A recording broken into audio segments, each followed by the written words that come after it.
오늘은 악한 세대가 표적을 구하나 라는 제목으로 나누고자 합니다. 마태복음 12장 38절에서 45절까지는 서기관과 바리새인들이 예수님께 표적을 보여달라는 요구에 대한 예수님의 답변과 이를 기회로 특히 영적으로 타락한 이스라엘의 실상에 대한 준엄한 경고의 내용입니다.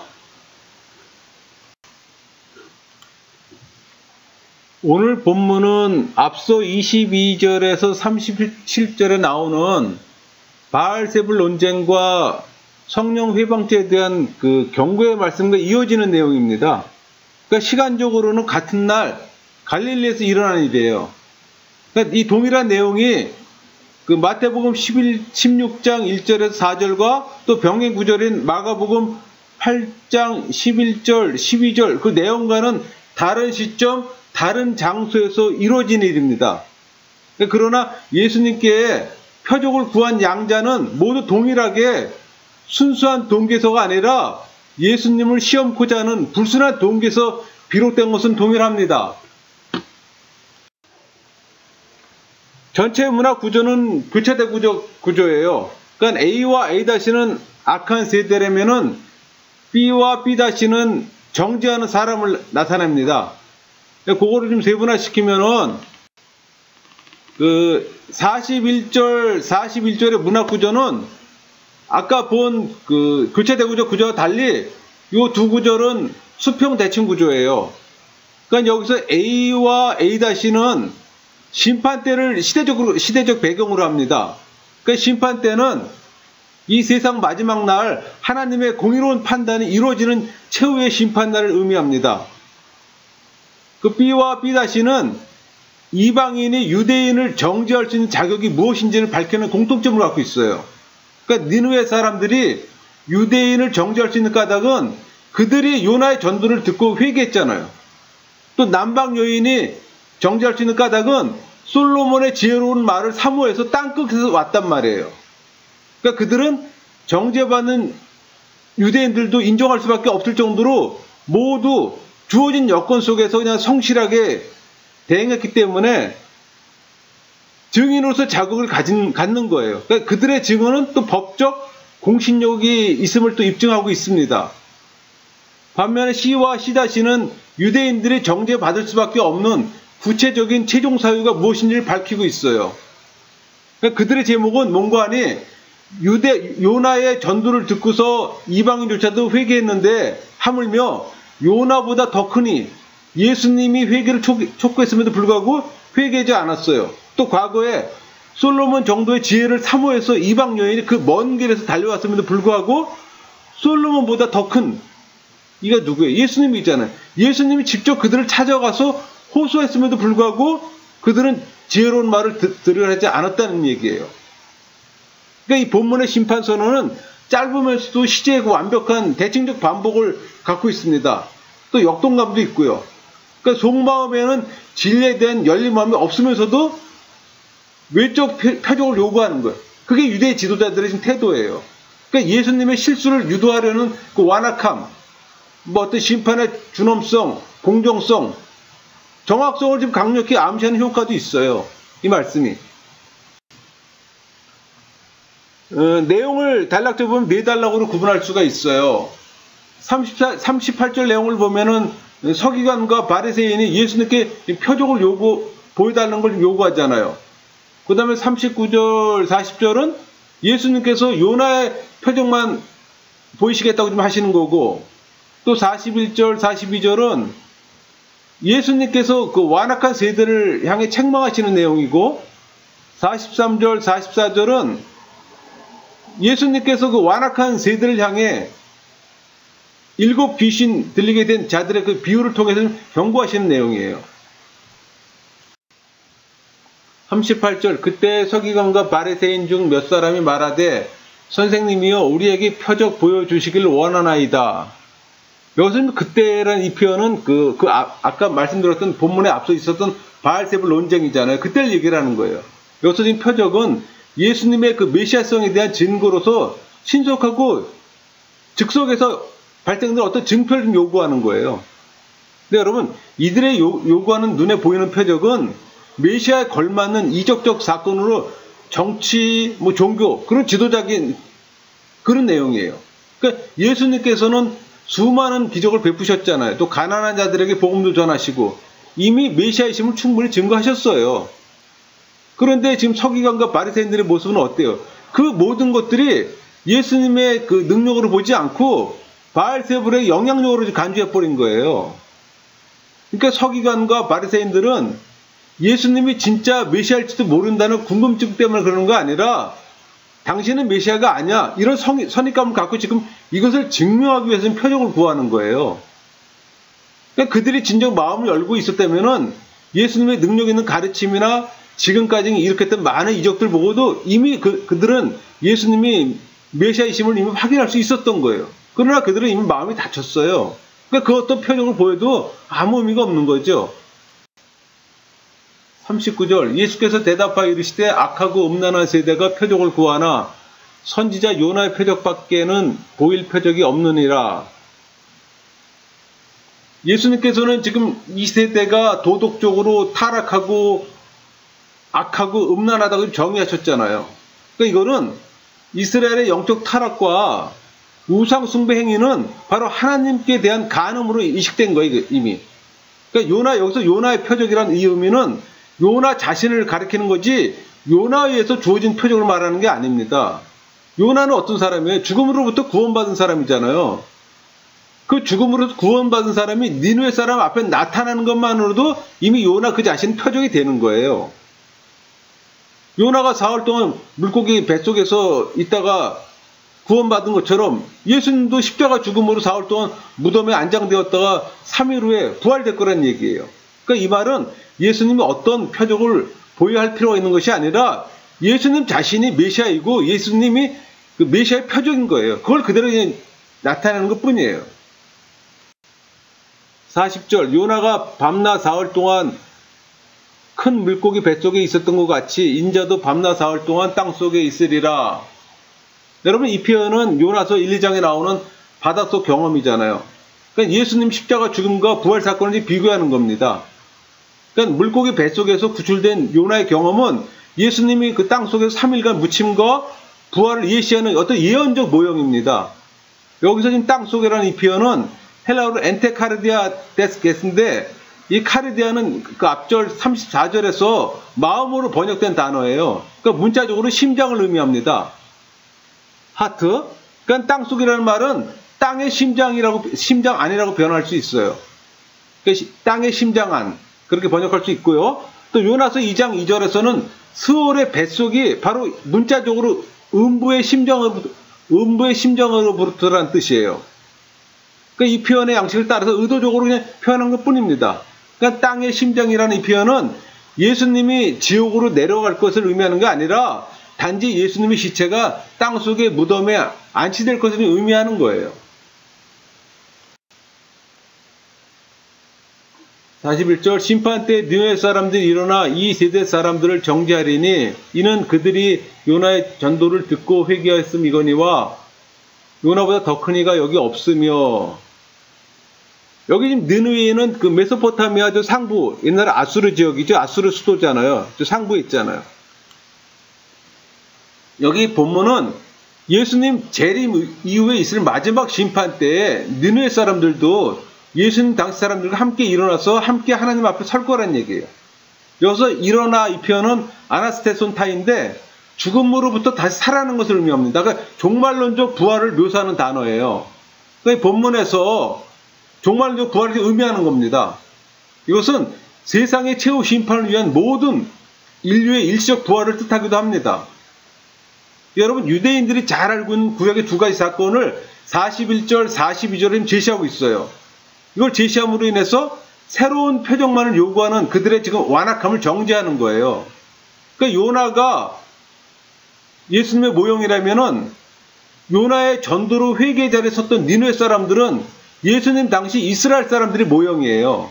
그러니까 요나와 예수님은 죽음에서 구원받음으로써 자신들이 전파한 복음의 확실성을 입증했습니다. 또 그들의 전도를 받은 대상자들의 반응은 그 반대인데 문제는 그러니까 아수르에 수도했던 니느웨 사람들은 요나의 전도를 듣고 회개했습니다. 근데 이스라엘 사람들은 요나보다 더 크니 누구예요? 예수님이잖아요. 예수님이 심판자요, 그 선포의 대상자잖아요. 근데 그런 예수님의 전도와 이적을 보고도 회개하지 않았어요. 여러분, 요나는 단순히 심판과 복음을 선포하는 자입니다. 그러나 예수님이 심판자예요. 급이 다르잖아요.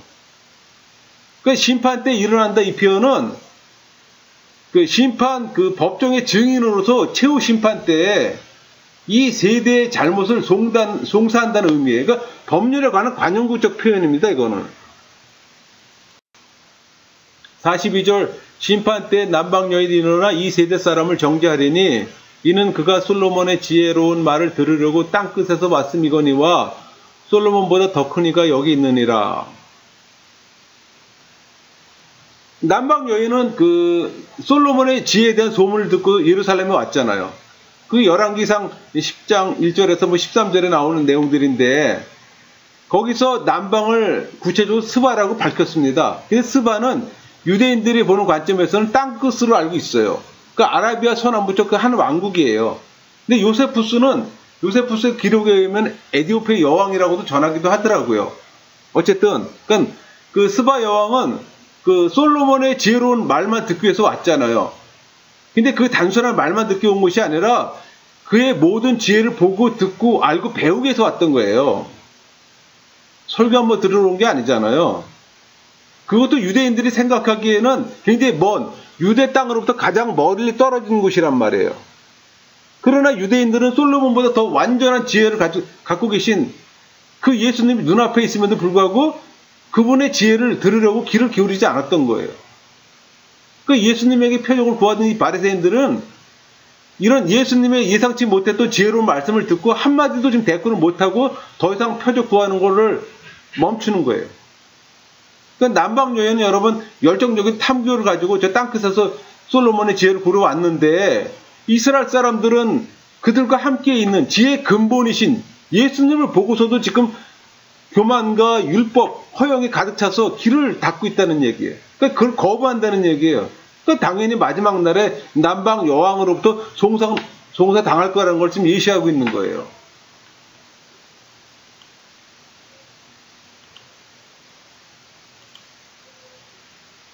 스바가 아라비아 저 남부 끝입니다.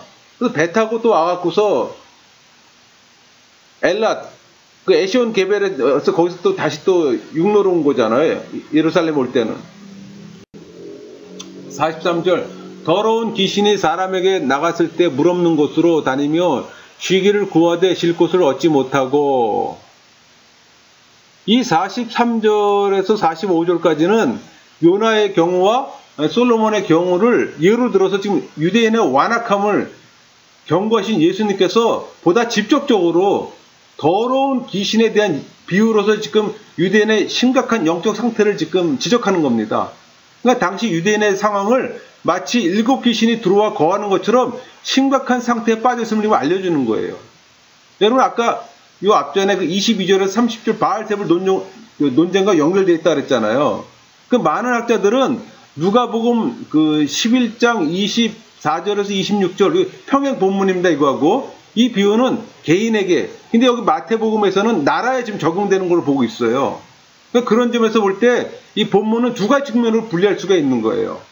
그러니까 여기서 물 없는 곳을 다니며 이 말은 사막 또는 광야를 의미합니다. 흔히 이런 곳을 귀신들이 좋아한다는 견해도 있습니다. 그리고 여기서 쉬기를 구하되 쉴 곳을 얻지 못하고 이 표현은 인간은 항상 그 귀신의 그 공격 대상입니다. 그러니까 귀신은 인간의 마음속에 거하면서 그 인간을 자기에게 종속시키기를 열망합니다. 항상. 그리고 그 귀신이 거처가 될 곳은 타락하고 부패한 영혼 또는 진실과 불의의 중간에서 회색빛 태도를 나타내는 애매모호한 그런 영혼들을 좋아합니다. 그러니까 그런 곳을 찾기 위해서 귀신들은 쉬지 않고 계속 찾아 헤매는 거예요. 그러니까 더러운 영은 사상과 감정이 없는 광야에서는 그가 추구하는 어떤 욕망을 발견하지 못합니다. 근데 인간에게는 그 악한 욕망을 표출시킬 수 있는 그런 조건을 갖고 있다는 거예요, 인간이. 그러니까 그런 인간을 귀신은 좋아한다는 거예요. 여기 여러분 보면은 그 단어 지금 3개가 나오는데 44절 이에 이르되 내가 나온 내 집으로 돌아가리라 하고 와보니 그 집이 비고 청소되고 수리되었거늘 여기서 비고 청소되고 수리된 집이라는 표현이 있습니다. 그러니까 이스라엘이 율법에 대한 형식주의로 하나님 말씀이 가려진 상태의 이스라엘을 상징하는 거예요. 그 비고 청소되고 수리된 집은 악한 영의 속박에서 벗어났습니다. 그러나 참된 영적 변화가 아직 발생되지 않은 상태를 암시하는 거예요. 그러니까 회색지대입니다. 회색지대. 완전히 영으로, 그러니까는 성령 세례 받은 사람도 아니고 완전 불신자도 아니고 불신자에서 성령 세례 받은 사람 넘어가는 그 중간 단계에 사실은 굳이 표현을 한다면은. 그러니까는 이스라엘은 여전히 율법 규정에 대한 맹목적 추구와 뭐 열심으로 그의 영혼의 문제, 그러니까 영생과 구원의 열망을 이루는 헛된 노력을 열심히 하고 있는 상태예요. 근데 그 상황은 어떤 상황이냐면은 종교인이 교회 생활을 열심히 하고 있는 상태예요. 그러나 구원하고 상관없는 상태, 그 상태를 얘기하는 겁니다. 여러분, 구원은 중생하고 회심한 사람만이 얻을 수 있는 거잖아요. 그게 신앙인이란 말이에요. 근데 중생하고 회심하지 못한 상태는 종교인의 상태예요. 그 종교인은 아무리 교회에서 열심을 내도 그 사람은 구원을 아직 못 받은 상태란 말이에요. 그러니까 여기서 비고 청소되고 수리된 상태는 뭐 적극적으로 악한 모습이 존재하지 않는 중립적인 상태입니다. 근데 놀라운 것은 그런 상태를 더러운 영이 좋아한다는 거예요. 왜? 악한 욕망이 깃들기를 아주 최적의 요소로 그런 조건을 갖고 있는 게 바로 그런 중간 상태라는 얘기예요, 여러분. 그러니까 이 말은 더러운 귀신이 일단 나갔으나 그 빈 곳에, 그 빈 집에 성령이 성령이 들어오지를 못한 거예요. 성령 세례를 받지는 못한 거예요. 그러니까 악한 영이 깃들 수밖에 없죠. 언제든지 악한 영이 노출되어 있는 거예요. 여러분, 우리 안에 성령이 내주하면은 악한 영이 우리를 공격은 할 수 있어도 우리를 지배하지 못해요. 그러나 우리가 성령 세례를 받지 못하면은 우리는 항상 악한 영이 사단에 노출되어 있는 상태가 되는 거예요. 그러니까 이러한 상태를 당시 유대인의 영적 상태로 지금 반영을 한 겁니다. 그러니까 유대인들이 BC 586년에 바벨론에 의해서 이스라엘이 남유다가 멸망했잖아요. 그래서 바벨론 포로 70년간 포로 생활을 하잖아요. 그리고 포로 생활 끝난 후에 다시 귀환하잖아요. 그때 누가 지도자였습니까? 에스라와 느헤미야를 중심으로서 귀환했잖아요. 그래서 그 당시 우상적인 요소가 완전히 없어졌어요. 그러니까 바벨론 포로 가기 전에는 이스라엘 백성들이 우상에 엄청 빠졌습니다. 그러나 바벨론 70년 포로 이후부터는 우상이 다 없어졌어요, 여러분. 왜? 이제는 우상의 존재 지배받는 그런 상태에서 그런 수준이 아니에요, 이스라엘 백성들이. 근데 문제는 뭐냐면은 그 당시 에스라와 느헤미야가 왔을 때는 우상을 척결하고 적극적인 종교 개혁으로서 좋은 성과를 거뒀어요. 근데 문제는 시간이 흐를수록 이 종교 개혁의 열기는 식어지고 바리새인 중심으로 형식적인 율법 준수가 지금 몰두하게 되는 겁니다. 이게 문제가 됐던 거예요. 그러니까는 이처럼 악한 영은 몰아냈으나 하나님을 향한 올바른 헌신이 없는 그들의 심적 상태는 바로 악한 영들이 깃들기 좋은 장소가 된 거예요. 그게 이 시대도 동일하게 작용을 합니다. 그 대상이 아까 말씀드린 것처럼 종교인이에요, 종교인. 45절 이에 가서 저보다 더 악한 귀신 7을 데리고 들어가서 거하니 그 사람의 나중 형편이 전보다 더욱 심하게 되느니라. 이 악한 세대가 또한 이렇게 되리라.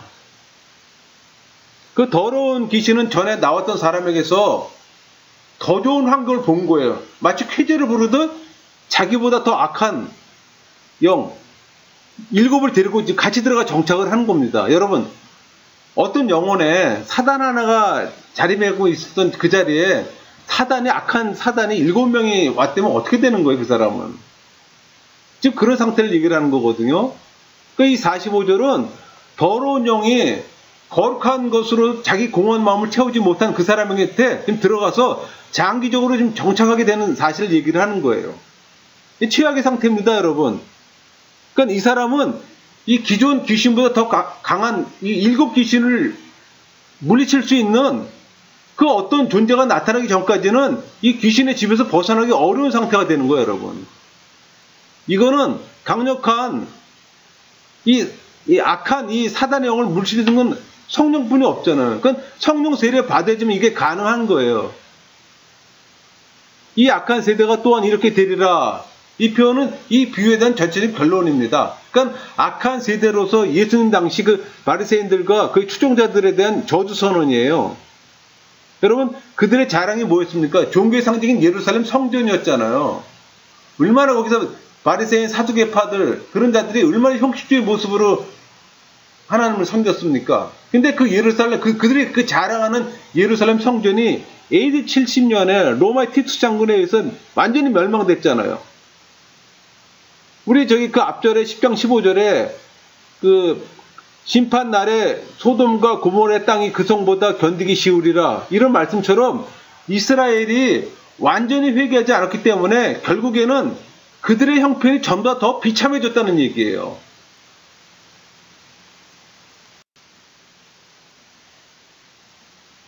여러분, 예수님은 육신을 갖고 이 땅에 오셨습니다. 인카네이션이라 그러죠.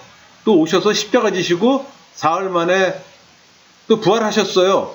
십자가 사건 죽음 후에 부활하셨잖아요. 그러니까 하나님께서 원하는 사람은 그러니까 당신이 생각대로 살다가 어느 순간에 하나님이 원하는 자리로 돌아가는 사람이에요. 우리는.